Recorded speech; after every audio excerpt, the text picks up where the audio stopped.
A peaceful night on the way home from a family gathering suddenly turns into a nightmare for Jacob Carter when he's stopped by prejudiced police officers despite doing nothing wrong. Jacob is ordered out of the car and quickly thrust into a dangerous situation, all while they remain unaware that he is an FBI agent. What will happen when the shocking truth is revealed? To find out how the story unfolds, hit the subscribe button and stay tuned. Let me know in the comments where you're watching from. Jacob Turner, an experienced FBI agent, sat relaxed behind the wheel as his car glided down the empty road late at night. The soft hum of the engine and the steady rhythm of the tires on the pavement became the soundtrack to his drive. Above, the stars twinkled as if congratulating him after a warm evening spent with family. Jacob had just left his cousin's birthday party.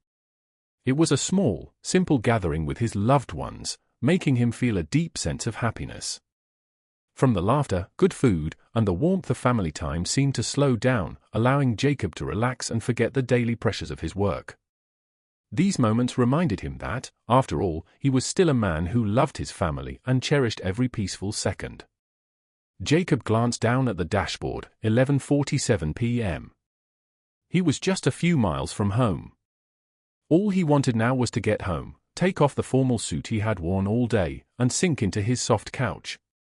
But even in this moment of relaxation, a vague sense of unease unexpectedly rose within him. For Jacob, this feeling was not new.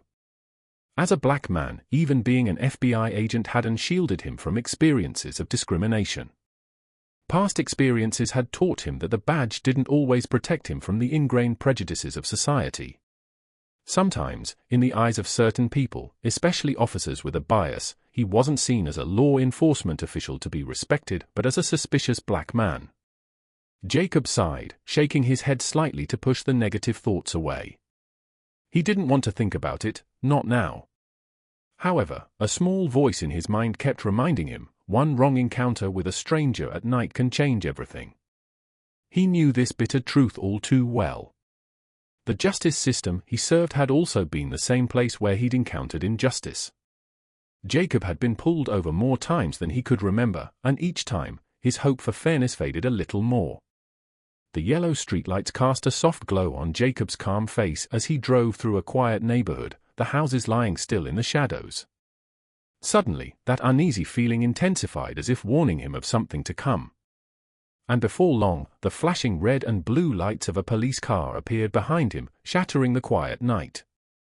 Jacob's heart sank as a familiar wave of frustration and weariness washed over him. Here we go again, he thought, as his eyes met the flashing lights reflected in the rearview mirror. Though he had gone through this before, he could never fully adjust to the unfairness he might face. He quickly checked his speed, everything was fine. He wasn't speeding, his lights weren't out, and there was no sign of careless driving. There's no reason for this, he told himself. But deep down, Jacob knew the reason all too well. He sighed again, keeping his hand steady on the wheel, just as his father had taught him long ago. Keep your hands where they can see them, be respectful and cooperate, just make it home safely. That's all that matters. His father's advice echoed in his mind, reminding him that no matter who he was or what his status, when faced with prejudice, it all came down to the color of his skin. Jacob pulled over to the side of the road, staring at the police lights flashing behind him, mentally preparing for whatever might come next. Though he was trained to handle tense situations, to stay calm and resolve conflicts, at this moment, all those skills seemed to fade into the background. It's time, Jacob muttered to himself as the red and blue lights danced in the rearview mirror, illuminating the quiet night sky. He kept his hands on the wheel, glancing quickly at the rearview mirror as he saw two officers slowly step out of the patrol car. They approached his vehicle with the confidence of people who were sure they were about to find something illegal. The first officer, Nathan Ellis, walked up to Jacob's window. Ellis was a middle-aged man with sharp features and a cold stare. From the way he adjusted his belt and placed his hand near his gun, Jacob could tell this wasn't just a routine check. The second officer, Tom Scott, a younger man, stood on the other side of the car, looking cautious as if waiting for instructions from his partner. Jacob closed his eyes for a second, taking a deep breath to stay calm. When Ellis reached the window, Jacob pressed the button to roll it down. The beam of Ellis's flashlight shone directly into Jacob's eyes, blinding him momentarily. "License and registration," Ellis commanded, his voice cold and authoritative, with no trace of friendliness. Jacob nodded slowly, making sure his movements were deliberate and clear to avoid any misunderstandings. He opened his wallet and took out his driver's license, then reached for the registration papers from the glove compartment. "Here you go, officer," Jacob replied, keeping his voice steady even though his heart was beating faster. "Is there a reason I was pulled over?" Ellis didn't answer right away. Instead, he just stared at Jacob, then glanced at his nice car. "This your car?" Ellis asked, his tone laced with suspicion and sarcasm, as if a black man driving a nice car was unacceptable. Jacob suppressed the irritation rising within him. This wasn't the first time he'd faced such baseless suspicion. "Yes, this is my car," he answered calmly, handing over his paperwork without changing his demeanor. Ellis looked at the license and registration, but it was clear he wasn't really interested in the details. His eyes quickly flicked back to Jacob as if searching for something that wasn't there. "Where are you coming from this late?" Ellis asked, his tone accusatory as though driving home late at night was inherently suspicious. Jacob took a deep breath, trying to keep his voice calm. "I'm coming from a family birthday party." Ellis frowned, a mocking smile spreading across his face. "Birthday, who? Why so late?" He peered into Jacob's car, as if looking for something to incriminate him. Despite finding nothing, Ellis maintained his air of suspicion, his voice full of groundless accusation. "Yes, a birthday," Jacob responded, feeling the frustration building but still keeping his calm. "I don't see a problem with that." The officer on the other side, Scott, tapped lightly on the passenger window. Jacob turned to him and pressed the button to lower it. "Can I help you with something?" Jacob asked, still maintaining a professional tone, though the tension was starting to rise inside him. But before Scott could say anything, Ellis cut in with a blunt command, "Step out of the car." Jacob looked up, surprised by the sudden escalation. "Officer, I've complied with everything you've asked. I'd like to understand the reason for this." Ellis wasn't interested in explanations. "I said, step out of the car." His voice was sharp and threatening, his hand hovering near his gun. Jacob could feel the tension in the air. This was exactly the kind of situation he had feared, a situation that could escalate too quickly and end in tragedy. With his skills and experience as an FBI agent, Jacob knew that even the smallest resistance could be seen as justification for violence. Slowly, he opened the car door, stepped out, and stood with his hands raised slightly in front of him, making it clear that he posed no threat. But this didn't calm Ellis. In fact, he and Scott seemed even more on edge, their cold eyes fixed on Jacob as though they were waiting for a reason to act. Ellis stepped closer, his gaze provocative. "You carrying any weapons?" he asked, his voice filled with suspicion and accusation. Jacob remained calm, knowing that any word or gesture could be misinterpreted. "No, officer. I don't have any weapons. I'm an FBI agent, and my ID is in the glove compartment." But Ellis wasn't interested in Jacob's explanation. "FBI, who? That's a new one. I've heard all kinds of stories, but you think just saying that gets you off the hook?" He laughed, turning to Scott with a smirk. "You hear that, Scott? This guy says he's FBI." Scott, while less enthusiastic, stood silently with a look of doubt, his hand resting close to his weapon. Jacob could see a bit of confusion in Scott's eyes, but it was clear he wasn't about to question his partner. Jacob sensed the tension in the air rising like a taut string about to snap. He had faced many tense situations in his career, but this one felt dangerously out of control. Ellis wasn't looking to resolve the situation peacefully, instead, he seemed determined to push it to the brink. "I've complied with all your requests," Jacob said, his voice still calm, though a wave of anxiety was building inside him. "If you want to check my FBI badge, it's in the glove compartment." Ellis sneered, stepping even closer to Jacob, shortening the distance between them. "I don't care about your so-called FBI badge. You think that badge means you get out of this? I'm the one in charge here." Jacob felt his heart rate increase. He realized that Ellis wasn't just trying to assert his authority, he was deliberately trying to intimidate him. Although Jacob didn't want to escalate the situation, he also knew he couldn't let Ellis continue behaving unreasonably without some form of resistance. Jacob's eyes flicked to Scott, who still stood silently by, showing no intention of intervening. Ellis stood so close to Jacob that he could smell the strong scent of coffee on the officer's breath. "Pop the trunk," Ellis ordered, his voice hard.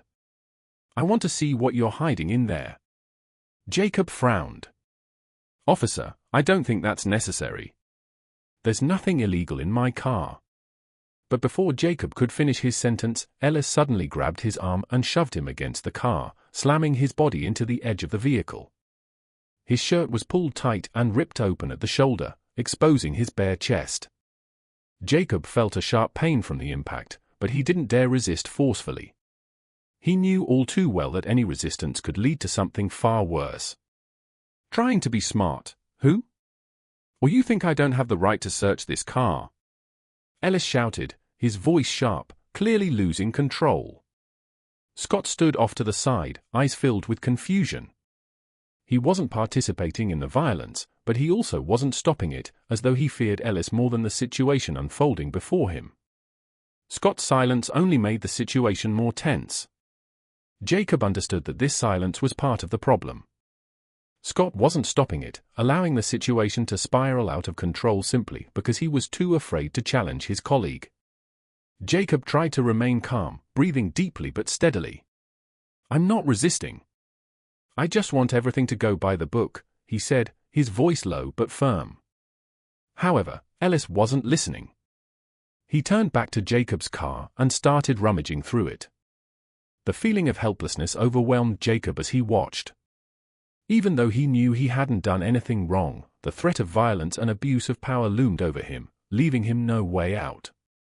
This wasn't just about the car or the paperwork, this was about his dignity being openly violated. As Ellis continued rifling through the car, an unsettling thought crossed Jacob's mind: this situation was escalating beyond his control. Things could go in an unpredictable and dangerous direction, and he wasn't just worried about his belongings, he was worried about his life. Jacob stood still on the roadside, feeling the cold air bite at his skin where his shirt had torn, exposing his chest and stomach. The chill of the night began to seep into his bones, but the burning frustration and fear within him were more intense than ever. Jacob knew that this escalation wasn't going to stop here, and with Ellis pushing the situation further, it seemed only a matter of time. "What now, Agent?" Ellis emphasized the word mockingly, his eyes flashing with menace. "You think you can give me orders? This isn't your playground." Jacob took a deep breath, trying to remain calm, but his body tensed with a sense of impending danger. He knew all too well the type of man Ellis was, the kind who only needed the slightest excuse to turn a situation into a disaster. Even though he had done nothing wrong, Jacob knew that to someone like Ellis, his very existence was already a crime. "I'm not giving you orders," Jacob said, his voice steady though his eyes never left Ellis's. "I just want things to be done by the book, with no wrongdoing." But Jacob's words only seemed to infuriate Ellis further. He sneered, turning to Scott and shouting, "You hear that, Scott? This guy thinks he can dodge responsibility because he's FBI." Then, turning back to Jacob, Ellis's voice dripped with malice. "No FBI is saving you tonight." Jacob realized that this situation had gone far beyond a routine stop. Ellis wasn't just suspicious of him, he was deliberately pushing things to a new level, seeking to turn this into a violent encounter to justify his actions.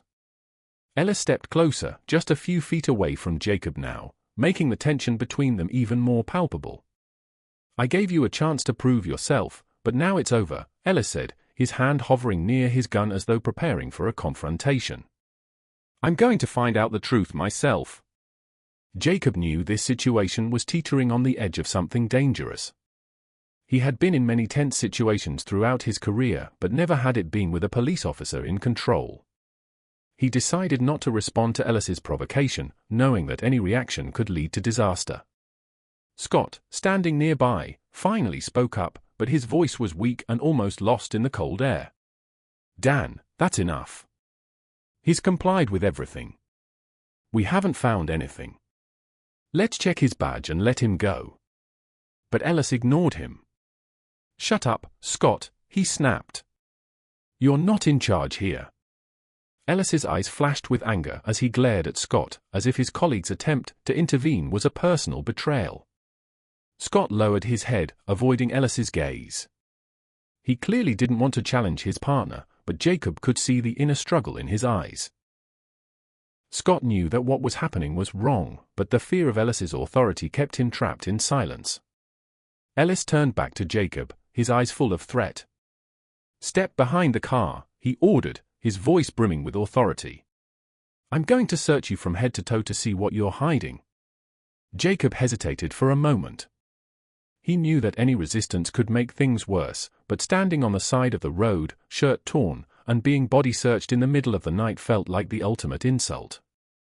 He had followed all the rules, and now all he was getting in return was humiliation and degradation. I have nothing to hide, Jacob said, his voice calm but firm. I've cooperated with you from the beginning. If you need more, my FBI badge is in the car. You can check it yourself. Ellis shot Jacob a cold look before suddenly stepping forward and shoving him forcefully against the car again, this time with much more force. A sharp pain shot through Jacob's back and shoulders as the hard metal of the car slammed into his spine. Ellis's eyes gleamed with satisfaction, as if he had been waiting for this moment. Just then, a thought flashed through Jacob's mind, a realization that if this situation continued to spiral, things could become uncontrollable. Ellis's aggression combined with Scott's silent complicity could turn this into a nightmare that Jacob wouldn't wake up from. Ellis abruptly turned to Scott and ordered, "Hold him steady. I'm going to search the car more thoroughly." Scott stood still, looking between Jacob and Ellis, clearly torn between following orders and doing the right thing. But in the end, he couldn't overcome his fear of his partner. Scott moved closer to Jacob, his hand resting on his shoulder in a half-hearted attempt to comply with the command. Jacob looked at Scott with a gaze full of helplessness but without hatred. He didn't blame the man for facing this difficult choice, but Scott's silence was what was driving this dangerous situation deeper. As Ellis continued to ransack Jacob's car, searching for some reason to justify his actions, Jacob could only stand there, feeling the cold night air and the humiliation of being treated like a nameless criminal. Even though he was the one sworn to uphold the law, Jacob knew this situation had already spiraled out of control, and something worse could be on the horizon as Ellis continued to tear through his car with increasing violence. Jacob stood by Scott, trapped between feelings of humiliation and rising tension. With few options left, he had to maintain his calm even as everything around him escalated unpredictably. Scott's grip on Jacob's shoulder remained, though it was loose, almost reluctant. Jacob turned his head, catching Scott's gaze for a fleeting moment. Jacob saw a flicker of regret in Scott's eyes, as if he wanted to say something to stop things before they went too far, but Scott said nothing. He remained silent, his hand on Jacob's shoulder in a gesture of forced compliance, though his conscience was clearly uneasy. Ellis, finding nothing in the car, grew impatient. His anger seemed to burn inside him. He pulled out harmless items from the trunk, papers, a few personal belongings, but the emptiness didn't quell his rage. "There's nothing here," Ellis muttered, his voice filled with frustration. Then, in a sudden and senseless move, he turned to face Jacob, striding toward him with a face full of aggression. "You think you're smart, hiding things so well, but you're not fooling me," Ellis yelled. Jacob could feel the tension in the air thickening, and before he could react, Ellis grabbed the torn fabric of Jacob's shirt, yanking it hard and tearing the last piece away. Jacob now stood shirtless in the cold night air, exposed on the street. The act of tearing his shirt wasn't just an attack on his dignity, it was a blatant display of power and oppression. "I told you I have nothing to hide," Jacob replied, his voice still incredibly calm despite the storm of anger building inside him. He knew he couldn't afford to lose control, not now. Ellis ignored Jacob's words. He turned to Scott, his tone dripping with mockery. "You see this, Scott? These guys always have something to hide. They think they're clever, trying to outsmart us." Ellis laughed darkly, his smile full of hidden hatred. Scott didn't smile. He stood there watching the scene before him with an uncomfortable expression. "Dan, that's enough," Scott whispered, his voice trembling. "He's got nothing. There's no reason to keep going." Ellis spun around, his face flushed with anger. "Shut up, Scott! Who do you think you are to stop me?" Ellis yelled, his voice shattering the stillness of the deserted street. Jacob could clearly see the conflict brewing inside Scott, a young officer filled with contradictions. He was torn between doing the right thing and following the orders of his aggressive colleague. Scott locked eyes with Jacob for a moment, and in that moment, Jacob realized Scott was afraid, not just of Ellis, but of what they were doing. As Ellis continued to raise his voice, Jacob sensed that violence was looming. Ellis had crossed the line of control and was pushing the situation into dangerous territory. Jacob knew he had to act quickly before things spiraled out of control, but how? He couldn't fight back with violence, it would only make the situation worse. At that moment, a car passed by and slowed down, its headlights illuminating the road. Jacob realized the presence of a third party might be the only hope to stop Ellis's madness. Ellis turned his head toward the car, glaring at it angrily as if the interruption had robbed him of his chance to unleash his fury. "Get out of here," Ellis screamed at the car, but it didn't stop. However, its presence was enough to make Ellis pause, even if just for a second. Jacob saw the brief moment to take a deep breath, trying to calm himself. He knew he had to find a way out of this without making things worse. "Officer, I've been cooperative from the start. If you want to check, call someone with authority. I just want to make sure we're following proper procedure." Ellis turned back, his eyes flashing with anger but also a hint of hesitation. Jacob's mention of authority seemed to make him wary. Despite holding power, Ellis didn't want to let things escalate to the point of attracting attention from his superiors or anyone else. Meanwhile, Scott stood beside Jacob, looking visibly confused and scared. He couldn't look Jacob in the eye anymore. "Dan, call for backup." "We don't need to push this any further," Scott said, his voice pleading. Ellis took a deep breath, then turned his back to Jacob as if trying to contain his anger.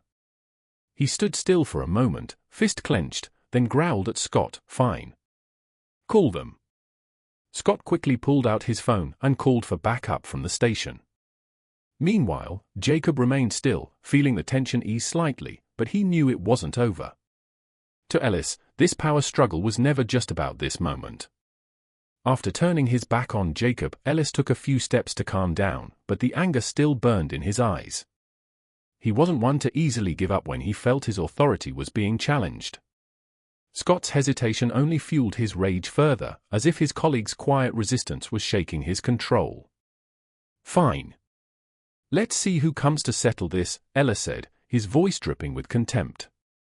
He turned back to face Jacob, his eyes full of hatred. "But don't think this will end smoothly. I'll find something." Jacob took a deep breath, trying to remain calm. Every second felt as tense as the ticking of a clock.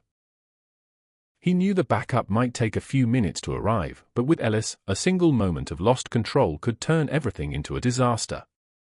Ellis's gaze remained locked on Jacob like a predator eyeing its prey, unwilling to let go of the opportunity.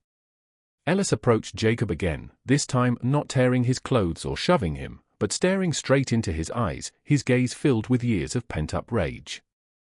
"You think you're something, don't you? An FBI agent. But tonight, you're just a black guy standing in the street with no one to help you." Jacob heard every word Ellis spat at him, each one cutting into his pride like a knife, but he couldn't react. Every word Ellis said was designed to provoke a reaction Jacob knew would only make the situation worse. Standing there, exposed under the night sky, Jacob felt like a target for Ellis's hatred and prejudice. But before Jacob could say anything, Scott suddenly spoke up, his voice shaky but determined. "Dan, stop," Scott said, his eyes shifting from Jacob to Ellis. "He's been cooperative from the beginning. We have no reason to continue this." Ellis whipped around, his eyes blazing with fury. "You're taking his side, Scott. Do you even know what's happening here? This isn't about cooperation, it's about power. Ellis practically roared, his voice echoing in the stillness of the night. Jacob remained silent, sensing that the confrontation between Ellis and Scott was nearing a boiling point. Both men were locked in a power struggle, one driven by Ellis's violence and authoritarianism, the other by Scott's growing disillusionment with his colleague's actions. Scott stood his ground, though his face was pale with tension. "We're cops, Dan. We're supposed to serve justice, not use it to satisfy our anger or ego." Scott's voice grew stronger. He had decided that this had to end, and he could no longer stay silent. Ellis stood still for a moment, his face like stone, his eyes dark. Scott's words had clearly struck a nerve. In that moment, Jacob realized that things could go one of two ways: either Ellis would back down and let this end, or his fury would explode, sending everything into chaos. Then, the thing Jacob feared most happened. Ellis suddenly lunged at Jacob, completely losing control. He grabbed Jacob's throat and slammed him against the car again, this time with much more force.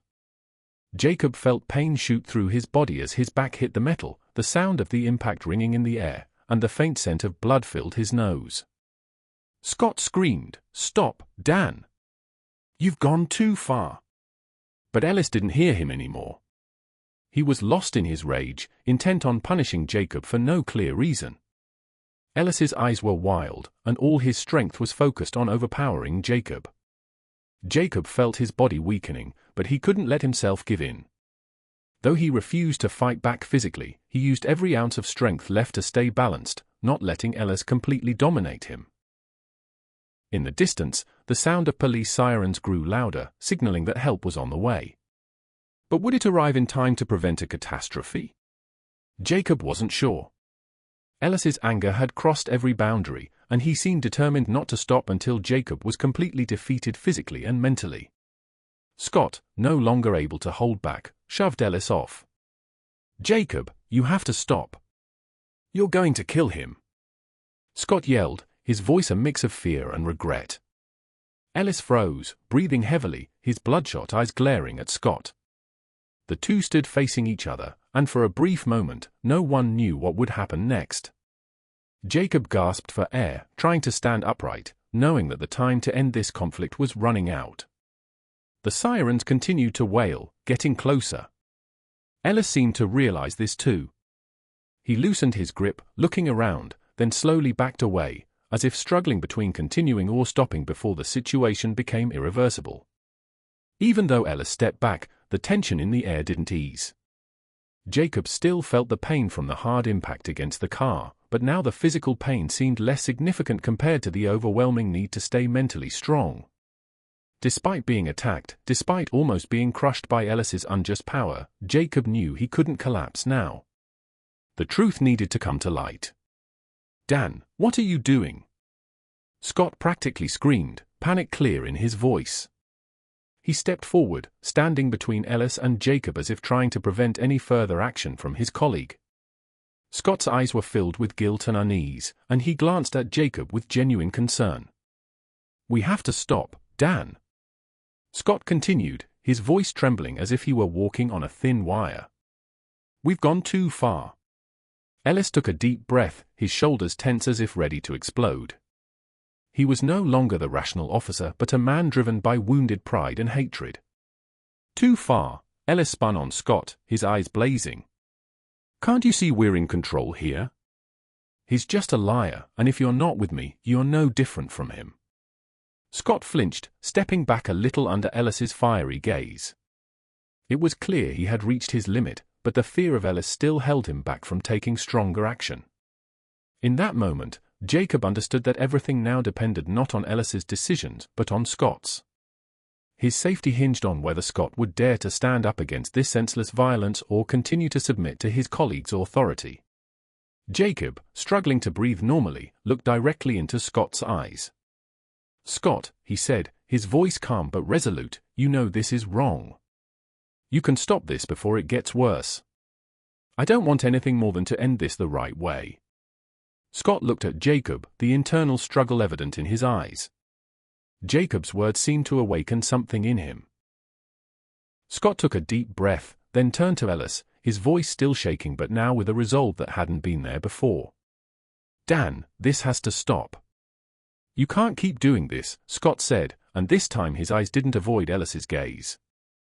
If you don't stop, I'll report the whole thing. Ellis glared at Scott, his face turning red with fury. Are you crazy, Scott? You're turning your back on me for him. Ellis practically shouted, each word like a punch into the air. But this time, Scott didn't back down. It's not for him, Dan. It's for what's right. We're police officers, and we have to do the right thing. In that moment, it seemed Ellis realized his control was slipping. Beads of sweat appeared on his forehead, and in Ellis's eyes, Jacob saw confusion, panic, and even fear behind the mask of rage. Ellis knew that Scott, though his colleague, was no longer on his side. The truth, no matter how much Ellis tried to deny it, was surfacing. Then, in a fit of rage, Ellis did the thing Jacob had feared from the start. With shocking speed, Ellis pulled out his gun and pointed it directly at Jacob. You're not getting away with this, Ellis said, his voice full of madness. Scott frantically lunged forward, but Ellis shoved him aside. Stop! You don't know what you're doing, Dan! Scott shouted, but it was in vain. Jacob stood still, his heart pounding. In that moment, he felt the thin line between life and death. His hand trembled slightly, but his gaze remained steady, locked on Ellis. You don't have to do this, Dan, Jacob said, his voice surprisingly calm. We can end this the right way. Don't take it too far. But Ellis's eyes showed no signs of listening. He gripped the gun tightly, as if this was the only way to assert the power he had lost throughout this confrontation. The sound of police sirens grew louder, and the flashing blue and red lights began to reflect off the road. Backup had arrived, but was it fast enough to prevent a tragedy? Scott, still not completely down, made one last desperate plea. Dan, think about this. This isn't the way to end it. If you shoot him, there's no going back. Ellis stood there, the gun still aimed at Jacob, his eyes filled with chaos. Jacob, even feeling the threat in front of him, remained calm. He knew that one wrong move could end everything in a tragic outcome. Time seemed to slow as the police sirens grew louder, now just seconds away from reaching the scene. Would Ellis continue down the path he had started, or would he realize that things had gone too far? Jacob felt the tension in the air, each second dragging on as if it were an eternity. Ellis, still holding the gun pointed at him, had a look of uncontrollable rage. The headlights of the approaching police cars made the situation even more dangerous, as Jacob knew that when other officers arrived, things could escalate beyond anyone's control. One wrong move, one misstep, and someone would be shot. Dan, you're not like this, Scott said, his voice softening but still filled with urgency. He remained on the ground after Ellis had shoved him, but Scott's eyes were fixed on his colleague with a glimmer of hope that he could convince Ellis to turn back before it was too late. We messed up, but you can still stop this before it gets any worse. Ellis panted, his hands shaking as he gripped the gun tightly, his eyes flicking between Scott and Jacob. In that moment, Jacob saw a flicker of hesitation in Ellis's eyes, a small piece of reason still fighting against the blind rage. But was it strong enough to pull Ellis back? You don't understand, Scott, Ellis said, his voice hoarse, almost choking in his throat. He thinks he can beat us. Beat me? I can't let that happen. Jacob didn't move, even as he realized the gun was pointed directly at his chest. He knew that with just one pull of the trigger, everything could end. Despite the fear rising in his chest, he couldn't let it take over him. His voice remained steady, it was his last hope of stopping Ellis from making an irreversible decision. Ellis, Jacob said, his voice calm but firm, you don't have to do this. I know you're angry, but killing me won't change anything. You know that. Ellis stared at Jacob, his eyes still burning with anger but wavering slightly. The gun hadn't been lowered, but Ellis's hands were no longer as rigid as before. The police sirens were now much closer, the flashing blue and red lights reflecting on all three of them. The tension reached its peak as the other police cars turned onto the street, their headlights lighting up the scene as if it were a stage where life and death hung in the balance. Suddenly, a police car sped up and screeched to a halt, the door flying open, and two officers quickly jumped out, guns already drawn. "Drop it," one of them yelled, their voice echoing through the air. Ellis jerked around, staring at the newly arrived officers. The chaos in his mind seemed to grow as he realized the situation had turned.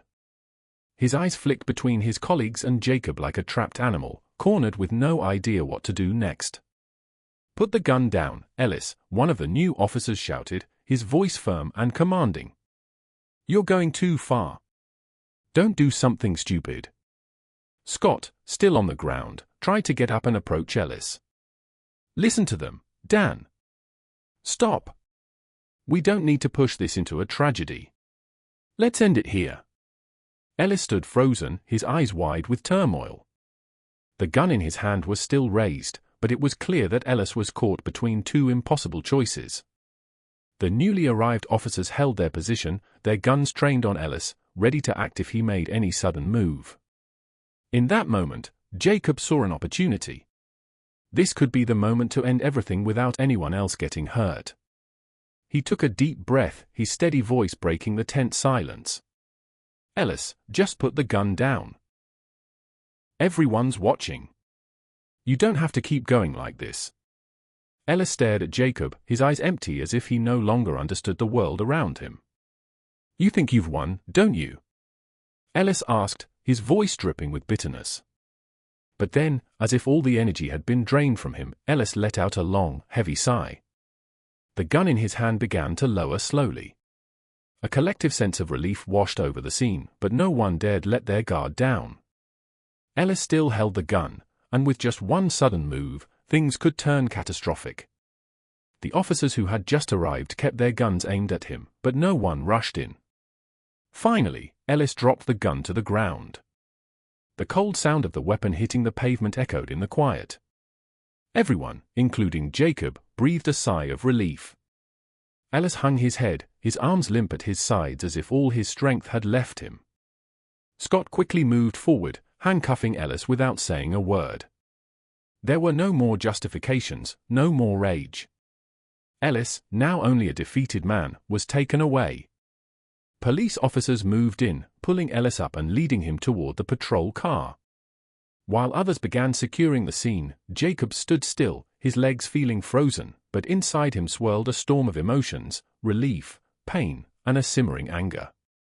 Scott approached Jacob, his eyes filled with regret. "I'm sorry," he said quietly, his voice breaking. "I didn't know it would go this far." Jacob looked at Scott, saying nothing. He knew Scott's apology couldn't change what had happened, but at least in the final moment, Scott had chosen to do the right thing, and that may have saved Jacob's life. The scene around them began to calm. Ellis, now in handcuffs, was led toward the patrol car, his shoulder slumped as if the weight of regret and failure had crashed down on him, not just for what he had done, but for realizing he had lost everything, his honor, his career, and his pride. Jacob watched Ellis's figure disappear behind the police car door, but there was no complete relief in his heart. Though Ellis had been restrained and backup had arrived, the confrontation would remain seared into Jacob's mind, the shouting, the threats, and the moments of danger when the gun had been pointed at his chest. All of it felt like a mental wound that wouldn't heal easily. Scott stood next to Jacob, looking remorseful but silent. There was nothing left to say. Jacob could feel Scott's guilt, and he also understood that while Scott had tried to salvage the situation at the end, his initial silence had allowed things to spiral out of control. It was a silence filled with guilt. The other officers began their work, taking statements, documenting the scene, and securing the area. Jacob felt as though he was standing on the edge of a storm that had passed, but left behind destruction and a torrent of emotions. He had survived, but not without scars. And the wounds weren't just the bruises on his body. They were the mental wounds from facing the injustice he had endured just because of the color of his skin. An officer approached Jacob, speaking to him with far more courtesy than early in the night. "Mr. Carter, we'll need you to come to the station to file a full report. Do you need any assistance?" Jacob shook his head, taking a deep breath before replying, "I'll drive myself, thank you." Though the offer of help seemed genuine, Jacob wanted to hold on to the little bit of independence and dignity he had left. Too much had been taken from him tonight: his freedom, his peace, and his trust in the justice system. Jacob had dedicated his life to serving, and as he walked toward his car, which had been ransacked, the other officers cast discreet glances his way. They knew this situation wouldn't easily be swept under the rug. Jacob was an FBI agent, and this incident would undoubtedly become the subject of a much larger investigation. Ellis and Scott would face consequences, but that wouldn't be enough to ease the sense of loss and injustice that Jacob had been forced to endure. When Jacob sat behind the wheel, he paused for a moment, his hands shaking slightly as they rested on the steering wheel. Tonight hadn't just been an unexpected ordeal, it had been a harsh reminder of the injustice people like him faced every day, regardless of who they were or what they had achieved, simply because of the color of their skin. Even as an FBI agent, that hadn't been enough to protect him from the prejudice and discrimination he had been battling his entire life. A few minutes later, Jacob drove away from the scene, the streetlights casting long shadows as his car moved down the road. The darkness of the night was slowly giving way to the faint light of dawn. Inside him, conflicting emotions swirled: anger, pain, but also a sense of relief that he had survived. Jacob's life would never be the same.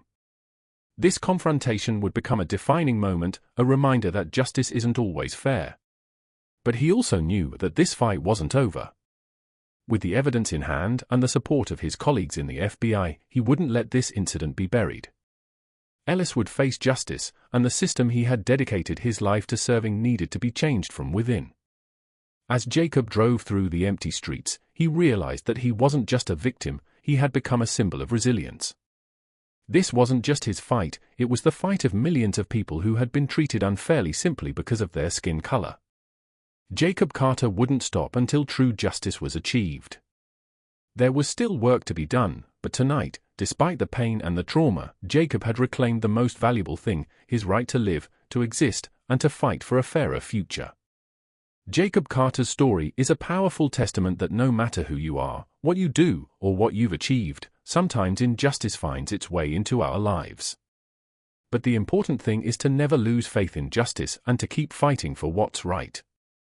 Jacob faced discrimination, but he didn't give in. He turned his pain into a drive to reform a system that desperately needs change. Through this story, we see a clear message: everyone has the right to stand up for themselves and their community against injustice. Perseverance and courage will lead us to a fairer future, where everyone, no matter their background or skin color, is treated with respect and justice. If this story touched your heart, please subscribe to our channel so we can continue sharing inspiring stories and help drive positive change in society. Together, we can make a difference. Hit the subscribe button so you won't miss any content and join us on the journey toward a better future.